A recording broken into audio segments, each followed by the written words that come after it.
Hello मेरे प्यारे प्यारे दोस्तों, मेरे यूट्यूब चैनल में आप लोगों का बहुत बहुत स्वागत है। परी की जादुई पेन की कहानी। बहुत समय पहले एक छोटे से गांव में एक लड़की रहती थी जिसका नाम नंदिनी था। नंदिनी एक साधारण किसान की बेटी थी, लेकिन उसके सपने बहुत बड़े थे। उसे कहानियां लिखने का बहुत शौक था। दिन भर खेतों में काम करने के बाद वह अपने खाली समय में कहानियां लिखा करती थी। लेकिन समस्या ये थी कि नंदिनी के पास लिखने के लिए न तो अच्छा कागज था और न ही एक अच्छा पेन। नंदिनी अपनी कहानियां अक्सर गांव के बच्चों को सुनाती थी। बच्चे उसकी कहानियों में इतनी दिलचस्पी लेते कि वे बार बार सुनने की जिद करते। लेकिन नंदिनी को अपनी कहानियां अधूरी लगती थी क्योंकि वह उन्हें ठीक से लिख नहीं पाती थी। एक रहस्यमयी परी से मुलाकात। एक दिन जब नंदिनी खेतों में काम कर रही थी, अचानक आसमान में तेज रोशनी हुई। रोशनी इतनी चमकदार थी कि नंदिनी को अपनी आंखें बंद करनी पड़ी। जब उसने आंखें खोलीं, तो उसके सामने एक सुंदर परी खड़ी थी। परी का नाम था रोशनी। उसकी आंखें चमकती थीं और उसके हाथ में एक चमचमाता पेन था। परी ने कहा, नंदिनी, मैं तुम्हारी मेहनत और लगन से बहुत प्रभावित हूँ। तुमने बिना किसी संसाधन के इतनी सुंदर कहानियां लिखी हैं, इसलिए मैं तुम्हें एक जादुई पेन देना चाहती हूँ। इस पेन से तुम जो भी लिखोगी वह सच हो जाएगा। लेकिन याद रखना, इस पेन का इस्तेमाल सिर्फ अच्छे कामों के लिए करना। नंदिनी ने हैरानी और खुशी के साथ उस पेन को लिया।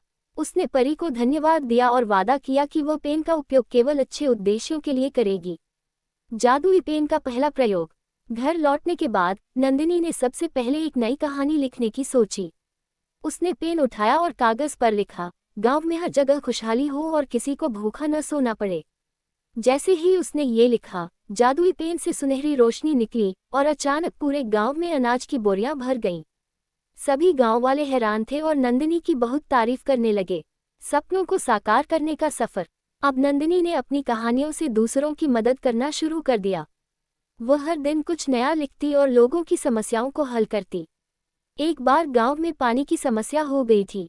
नंदिनी ने लिखा, गांव में एक बड़ा और साफ पानी का तालाब हो। अगले ही पल गांव के बीचों बीच एक तालाब बन गया। एक और बार गांव में बेमौसम बारिश के कारण फसलें बर्बाद हो गईं। नंदिनी ने लिखा, सभी किसानों की फसलें हरी भरी और अच्छी हो जाएं। देखते ही देखते खेतों में नई फसल उगाई। परीक्षा का समय। नंदिनी की कहानियां और उसका जादुई पेन अब आसपास के गांवों में भी प्रसिद्ध हो गए थे। लेकिन उसकी परीक्षा का समय तब आया जब एक लालची व्यापारी श्रीकांत को पेन के बारे में पता चला। श्रीकांत ने नंदिनी से पेन छीनने की योजना बनाई। एक दिन वह नंदिनी के पास आया और कहा, नंदिनी, मैं तुम्हारी मदद करना चाहता हूँ।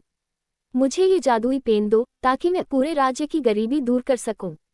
नंदिनी को श्रीकांत की नीयत पर शक हुआ, लेकिन उसने शांत रहकर जवाब दिया, ये पेन सिर्फ अच्छे कामों के लिए है।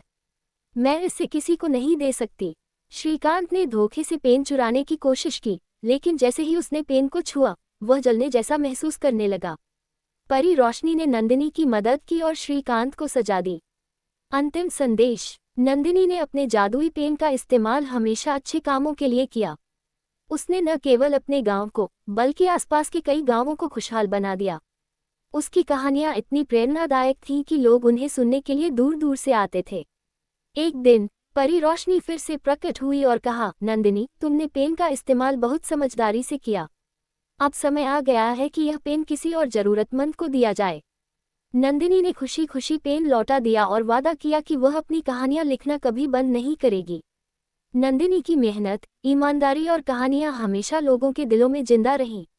वह साबित कर गई कि सच्ची ताकत दिल और दिमाग की होती है, न कि जादुई चीजों की। समाप्त। स्टोरी अच्छे लगे तो प्लीज़ वीडियो को लाइक और शेयर कीजिएगा, चैनल को सब्सक्राइब कीजिएगा। वीडियो देखने के लिए बहुत बहुत धन्यवाद आप लोगों को।